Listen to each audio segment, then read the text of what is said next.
What up, dudes, and welcome back to Yo Video Game Side Quest. We're now on episode 4, where we talk about a subject that seems pretty cool, but maybe doesn't require a whole episode worth of discussion.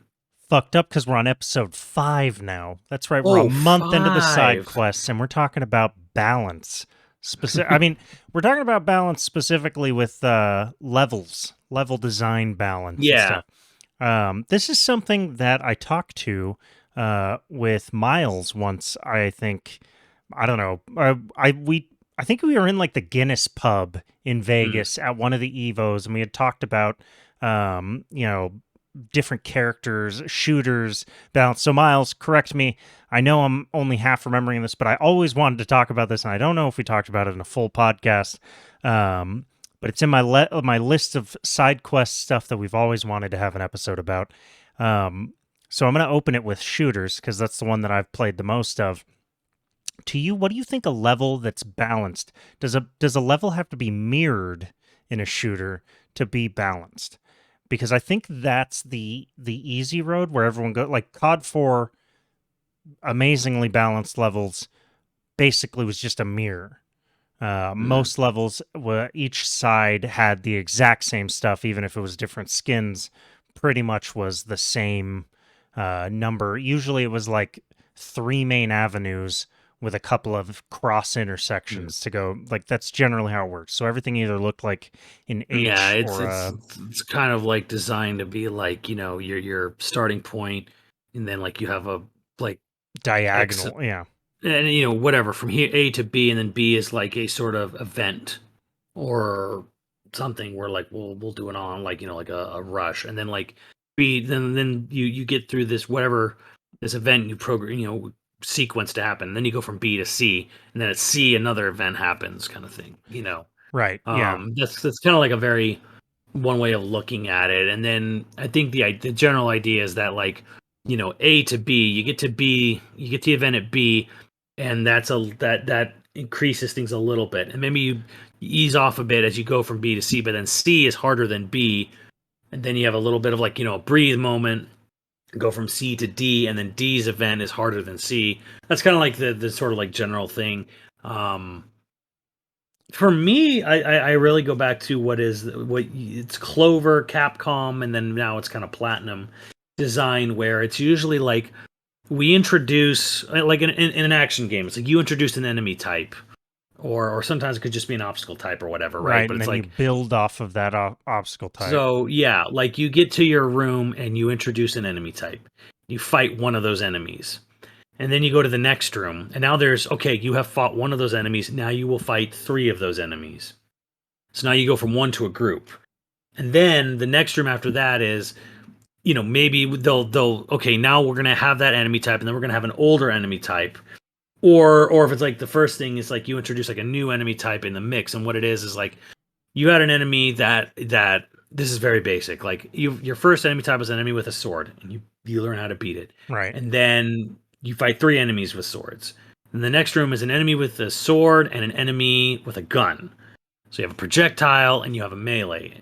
And then they start like mixing them up, and they mix up the amounts, and they sort of like on an increasing scale. And that's kind of how that's very much how a Platinum Games or a Clover or Capcom style game would do, was just be like, we introduce you to one enemy type, and then we basically run the gamut of all these different enemy type, like all these different mixtures and numbers. We basically exhaust combinations, and that's how we sort of like design encounters in a video game. And a lot of this actually kind of goes back to as well to very much the new Super Mario Brothers and the Mario 3D Land and 3D World.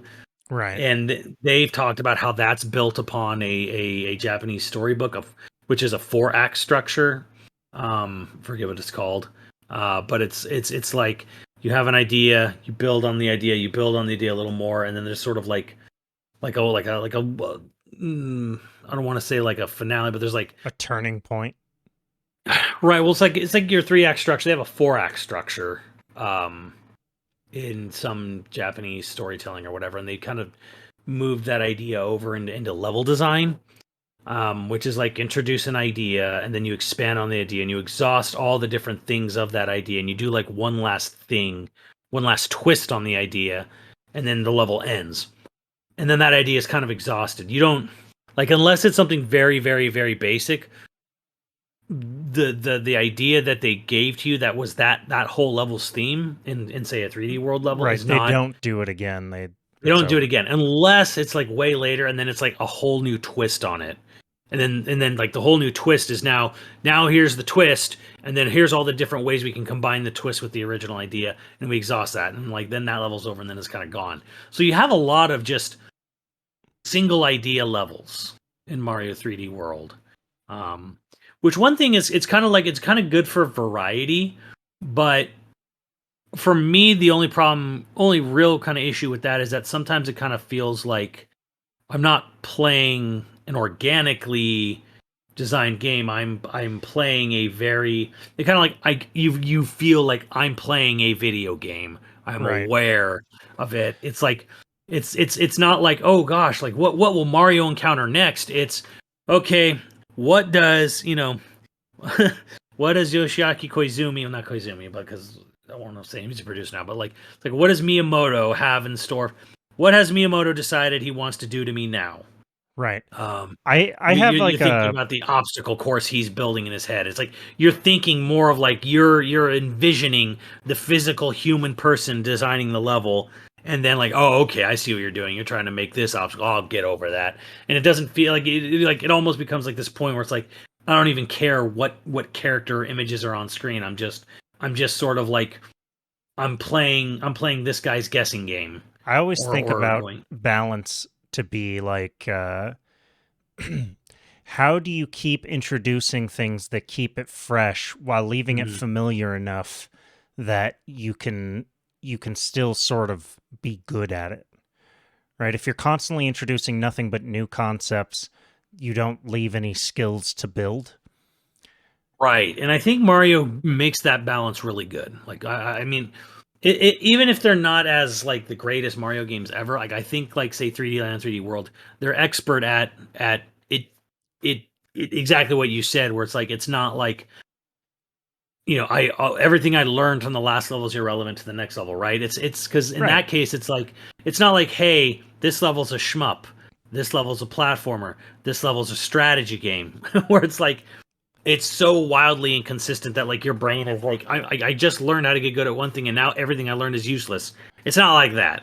Which Um, I think is kind of interesting because when you talk about open world games or you talk about multiplayer balancing, that mhm. same concept in my mind should apply in those areas. You know, the constant rebalancing that happens in Modern Warfare, um, where the battle royale where they're constantly introducing new weapons and then having to Mhm. rebalance it and stuff. Um, I think the problem and why everyone gets frustrated with that is I don't think there's any plan there. They don't plan for the familiar. They're not making a new weapon to fit in with all the weapons that already exist. They're making a new weapon they think you'll buy. So they Yeah, want it to be dominant. And then they yeah, go, "Oh no, I'm yeah. sorry, that's our mistake." And then they tweak and they tweak and they tweak and they readjust everybody else to kind of like make it work. Whereas I think a game like say not to go back to COD 4 where I was like, "Oh, multiplayer levels are just mirrors of each other." But like the weapons in COD 4 each of them had their strength. Like, right, MP5 and M16 were just absolutely broken. They were broken. They were the best, but they were also the most basic. So if you were an Yeah, absolute beginner, you could do okay with either of those, in yeah, that range, right?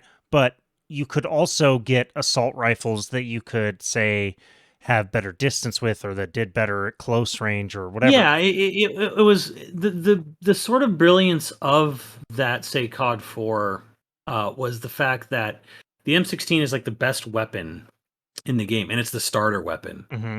But it'll only be good if you can aim. Right. if if Yeah. if you can if you can clearly, and if you can hit targets from far away, iron sight it, right. There are other weapons that are quote unquote, they'll give you scopes, they'll give you continuous fire, because it was a burst fire in COD 4. um so there was all this thing about like, hey, you get an M4, you get this gun, you get the commando or whatever. I think it was blops, but point is that like you would get guns with technically has better for this thing or whatever. but it's only that was more or less just that's to sort of handicap or like overcome a handicap where it's like if you can learn to move, aim, shoot, and be accurate, that starting weapon is going to hit the hardest and the best. You just have to be able to line To up your use it, shots. right? You just have to be able to you know handle a burst fire, that it's not going to be this continuous bullet stream, right? So to me, that's the brilliance of the design, is that all the tools you need to win are given to you from the outset, and you earn these other things, and it does not take long to earn other guns in that game. It Not in really that, does. not in that game. No. Um, So it's kind of like, okay, cool, you have these other guns to play with, and you can sort of, sometimes I just want a bullet hose. So you, like, one of the last guns was like an AK-74U, and it was a yeah. fucking bullet hose. So it was kind of great, but it's like you don't really need it. It's just sort of like, yeah, it's a sort of like I could turn my brain off, run into a room, Just close hose quarters, just everybody down. yeah. Uh, So, well, so the thing that I was getting at there is like, then you take a game that maybe isn't balanced at all. Which I know this is going to cause some shit, but say Dark Souls, which I would argue that Dark Souls, they don't really balance things. I think no, that's, it's not. And it was definitely for Elden Ring too. Was like the idea was like, wow, this shit is super good. And then they started to nerf it in patches. I'm like, why are you nerfing single player shit? Whatever. People well, are like, oh, this is too good. It's like it's broken. I'm like, and well, I just sort of wonder, like, with open world games or, certain beloved games, is balance the enemy? it can be. Right? Like I think it definitely. you want I it think to it be absolutely. broken in a way. I You think want it it to be can be. undesigned. Let me tell you how a game. And here's a game. I don't know if you're familiar enough with it, but like, if you were to balance this game, it would be less fun than it already is, and that's Ghosts and Goblins. Ghosts and Goblins, which is Because the notoriously hard randomly. right, so it's the knife is the best weapon in that game because you get it and it has you can like it fires as fast as you can push the button, right? And no other weapon is has that ability, and it goes straight up and it goes straight across. No crazy arcs, no weirdness to it, right? You get the knife. It was a meme on one of the oldest video game nerd episodes. Get the knife, get the knife, get the knife, right? So if you were to try to balance Ghosts and Goblins, where it's like, no, now, because they even pull shit where like you have to have this shitty weapon on the last boss to get the true ending, where like they pulled some 11th hour crap on you, whatever, Right. right? Or like, let's say the whole game was designed around, oh well, the boss of level 2 is weak to this, and the boss of level 3 is weak to that, completely different weapon, blah blah blah blah blah. The whole game becomes more of a fucking chore than it already is. It becomes a slog, right? Yeah. Yeah, so like having an unbalanced, OP weapon in Ghosts and Goblins is great because the game's stupidly difficult anyways. It was designed to eat money, nothing else. Right. Yeah. Like Well, it's like it Metal was never. Slug, right? Metal Slug Yeah, wasn't about balance. It was about getting you to hit points where you had to do continues. yeah, Like, yeah. I remember they had a specific amount of quarters that they would figure out they on average you would eat in order to get past certain levels because of the like just the crazy bullet storm that was happening. Yeah. Right. Um, well, I often wonder, like, Ghost of Tsushima. I would say Ghost of Tsushima is pretty well balanced, but I can't pinpoint like I can for a shooter or a level based game why Ghost of Tsushima is balanced, except other to say like enemies are always the same. Well, Like here's you'll the meet thing. new enemies, but they're always the same difficulty. You just get better at dealing with them. And different environments, the stealth is what Sort of. changes. Here's how I think Ghost is balanced. It's not a perfect balance, but it's balanced. The Tsushima Island is actually broken up into thirds. Right. Right. So it's almost like levels. Right. It's Yeah. like three big levels, and certain enemy types, or at least enemy strengths, don't show up until a certain point. Um, they will not, because remember, there's four stances, and each stance is meant to tackle a certain type of enemy type. Right. They don't shove like enemy types that are weak to, say, the moon stance, the last stance, the heavies. Like, you're not going to run into a bunch of heavies before you have the stance that is meant to counter them. Right. Okay, yeah, that makes So sense. they literally gate off certain things. You can't go to certain areas, and we're not going to spawn certain enemy types until you have the game designed means to deal with them. Right. And if it was So Dark Souls, you would just be able to wander in there and get frustrated until you figured it out. right, I mean there are like there are little literal fortresses that say like do not go here. They kind of like flash on the screen, entering there, you don't go there, and you just get bombarded with arrows until you die. So Right. kind of like a Grand Theft Auto old school approach of just like you just go there immediately 5-star, you just gonna be dead, Wasted. wasted immediately. Um, but yeah, like Ghost did the kind of smart thing where it's like, yeah, it's open world, it is, but like we don't let you go everywhere. Right. Like Okay. you're actually on the southern third of the island, and then you get to the middle, and then you get to the northern half. Past a certain point where we have made sure, like it is a story, it is post story cutscene. So like you need to have this story item, or this story move set before we let you go there. And it's okay because the game is big enough and pretty enough and has enough shit in it that you don't necessarily I know I need to fucking see snow in the first hour. No, you don't. No, I really, Like, really do though. I really love snow.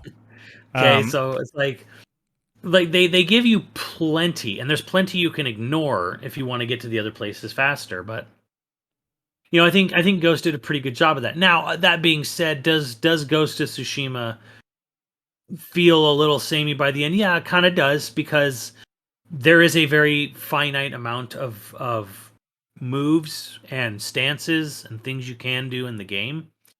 And yeah, you don't do much else, right? right. So you don't suddenly learn boa staffs or sais, or nunchucks. I'm getting all Ninja Turtle on you. You don't learn others, super other cool weapons. And then you fight people who have those weapons, but like you have your sword, you have your bow, and then you have your grenades that you throw. Smoke grenades, sticky grenades, whatever, right? Yeah. Well, I mean, Firecrackers, as things a like that. samurai, you spend your whole life getting really, really fucking good with those two With things. So, study the blade. yeah. So yeah, it's kind of one of those things where it's like, okay, yes, on the one hand, um, it is finite in what you can do, and by the end of the game, you are a little tired of it. And I honestly felt that way too. I got to the end of the game, I'm like, like last 2-3 hours, I'm like, I went, I think I'm fucking done. Yeah. I I want to think beat it. I want to get done. I'm thinking I'm done, and then I just went and it was like two more missions, and the game was over. Right. And I was like, cool. Well, is that finiteness what leads to being able to balance a game? Whereas, like, the more you jam pack into the game, you lose Yeah, balance. And is that a good thing? So, I guess I the think last it's question of the side quest is balance more important than variety? yes. Yeah, I guess I would say so Because too. I'd say yes for the most part. I mean, I do love variety, and I think variety is very important in a game. But I also think it's no when it's time to like pinch the turd, Right. um, so to speak. Where like Controlled choice. having 50 billion different weapons in the game doesn't necessarily make the game better. Borderlands. Like I love Borderlands, but like that's one of the silliest parts of it where it's just like yeah, no weapon you ever get is ever like great. You're going to find a yeah. replacement for it within Um, minutes. would it be cool if Ghost of Tsushima had all these different weapon stances and abilities to like learn? Yeah, it would be cool, but on the other hand, it's a 20 to 40 hour game that felt great, pretty much up until the end. I got a little tired of it at the end, then I just went and fucking finished it within an hour or two. Um, so it was like good to know that like they you had a core idea, you knew exactly how far you wanted to take, how much new shit are you going to learn. You have this finite amount, and then we're going to end it pretty much at that point, and then we'll design the story to flow to that point and then end there. And I think that's important, to have that. And there's plenty of, again, plenty of other things to do in that game, plenty of other birds to follow. um Right. so many I haikus to write. The So it's like haiku thing was so amazing. I just feel I feel like knowing when enough is enough is kind of an important thing. I feel, and that goes for a lot for Metroidvanias too, where it's like, oh, but there's all these abilities. Do I need the ability? Like Symphony of the Night's a great game, but there's like the ability to turn into fog. It's like that's kind of it's useful for getting around like two or three fucking iron bar gates. Like just very simple. I'm like that could have just been a fucking key. Yeah. I guess I want to start paying attention more to that way, like the 4 act structure of how you describe Japanese like balancing, in that sense Yeah, of I don't like, know if that's for. I'm not saying that's for every Japanese game. That's specifically for how 3D Land and 3D World was designed.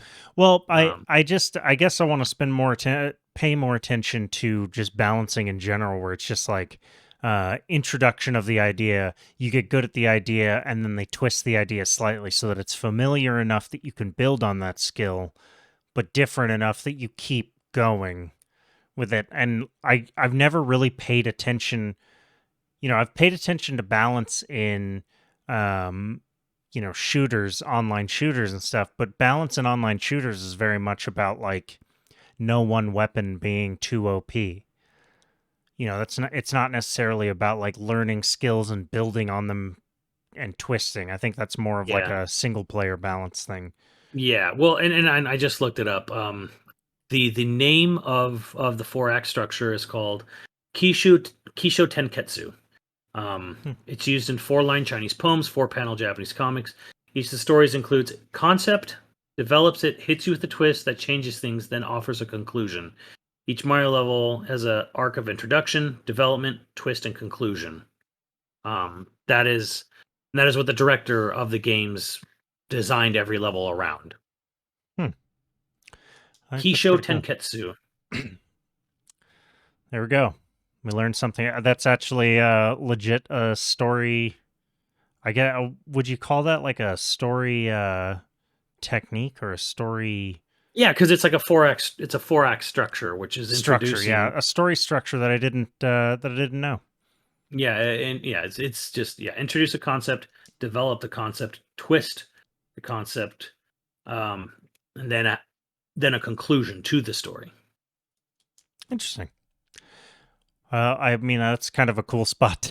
That's a pretty slick fucking spot to end the side quest on. Do you have a final thought on that concept? Is there a general accepted balance structure? Would that I be it, don't think. Well, here's the thing. I don't or is it think just by feel? a little bit by feel, and I think it's a little bit by genre too, because That's true. I don't think the application of Mario 3D World, this concept necessarily works for every genre. It Works well definitely for doesn't. horror. It doesn't. Yeah, it doesn't work for multiplayer. Again, No, yeah, is not around. You can't do that when you're because multiplayer is designed around to be played, kind of indefinitely with other humans. So you can't really introduce a structure like that. That's not like the point of it. right. Um, the whole balance of multiplayer is should always be around simple to learn, hard to master. Um, Yeah, I think that's that's that's fair. that's the point of multiplayer. Not to make things dumbed down. I'm not saying make things easy to do. Simple to learn. I didn't say simple to play or simple to execute. Simple to learn. Although that helps with multiplayer, but like simple to learn, hard to master. Like with Marvel's Capcom 2, it is simple to press buttons and make supers come out. Real fucking easy. Real fucking hard to master that game. Right. And that's multiplayer, but then that's different. So yeah, I think game design's a tricky thing, and it's a little bit by genre. I feel. Um, That'll be a good Discord discussion or a discussion in the comments on Patreon.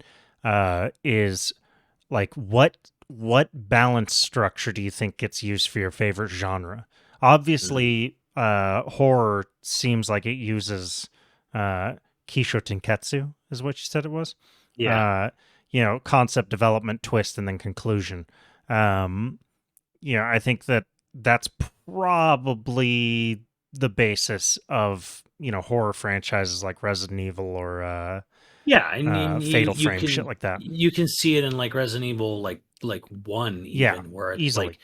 you introduce the concept of being in the mansion, and then you develop it by you sort of explore all the things around the mansion, and then you have a twist, which is Barry or Wesker betraying you, and then like your conclusion is going down to the lab and fighting the tyrant, or maybe the tyrant's a twist, and then the fighting it is the conclusion. But like that is the sort of like you introduce the concept, you build on the concept, you offer a twist, and then you offer a conclusion.